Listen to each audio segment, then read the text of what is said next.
তো পীরানের গাউসে আজম ছিল বড়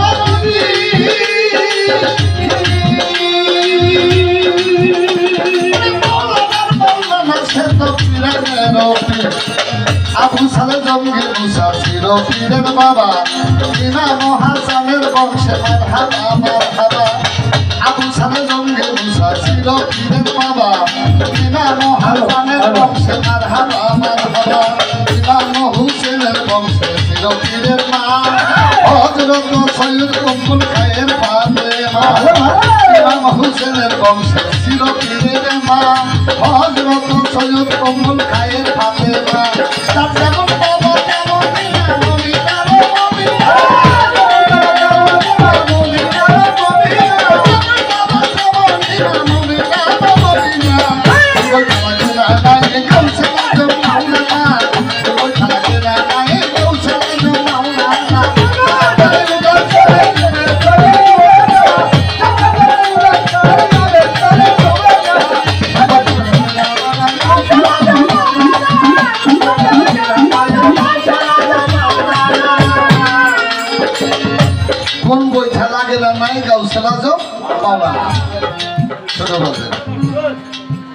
গাউসে আজম বাংলা অর্থ কি কেউ জানেন? গাউসে আজম বরফিল আব্দুল কাদের জিলানীর একটা গুণবাচক নাম, যার বাংলা অর্থ হলো বড় সাহায্যকারী, সবচেয়ে বড় সাহায্যকারী। তাহলে বাবা বড় সাহায্যকারী কে আল্লাহ না? অবশ্যই। এই জায়গায় বলা হয়েছে গাউসে আজমকে বরফিল আব্দুল কাদের জিলানী, তাহলে আব্দুল কাদের জিলানী বড় সাহায্যকারী কেমনে হয়? একটা প্রশ্ন থাকে না? এই জন্য আল্লাহ পাক বলেছে, হে রাসূল আপনি বলে দিন, যেই বান্দা আমার নাম নিতে নিতে আমার জিকির করতে করতে নফল ইবাদতের মাধ্যমে আমার হইয়া যায়, আমি আল্লাহ তার হইয়া যায়। সুবহানাল্লাহ।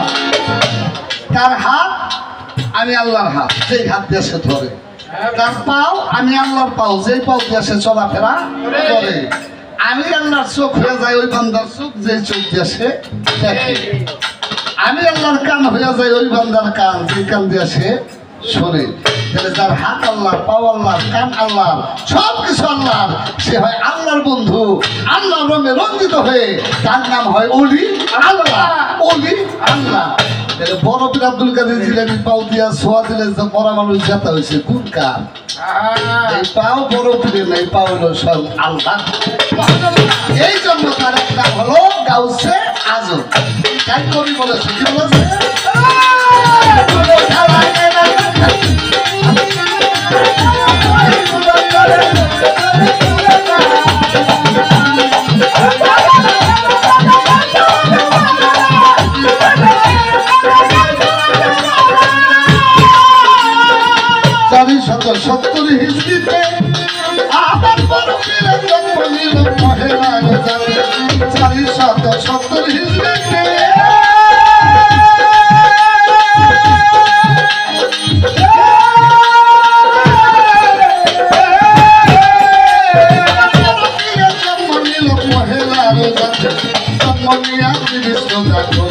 পালন মাতৃ করবে কোরআন হাফেজ গাউসে আজম, জন্মনিয়াতি নিষ্ঠতা করিল পালন মাতৃ করবে কোরআন হাফেজ গাউসে আজম। কাছিয়া তরিকার মাঝে তারা বায়াত হয়, এই দুনিয়া সেই দুনিয়া বাইরে তাদের ভয়। কাছিয়া তরিকার মাঝে তারা বায়াত হয়, এই দুনিয়া সেই দুনিয়া বাইরে তাদের ভয়। এই কথা বড় সাক্ষী আমার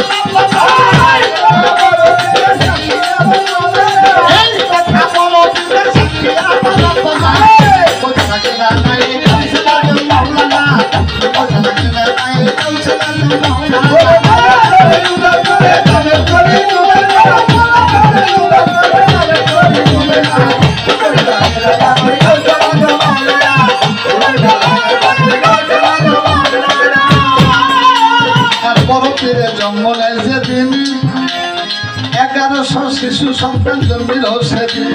বড় পীরে জন্ম নেয় যেদিন,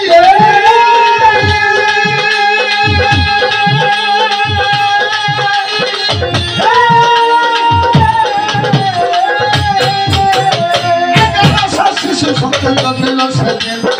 1100 শিশু সন্তান সব হইল আউলিয়া আউলিয়া হইল আমার পীরের দোয়া পাইয়া 1100 শিশু সন্তান সব হইল আউলিয়া আউলিয়া হইল আমার পীরের দোয়া পাইয়া বিলাসবাসী হইল ধন্য পীরের উসিলায় ইসলামের নিশান করে বড় পীরের নাই বিলাসবাসী হইল ধন্য পীরের উসিলায় ইসলামের নিশান করে বড় পীরের নাই আবুল সংখ্যা হইল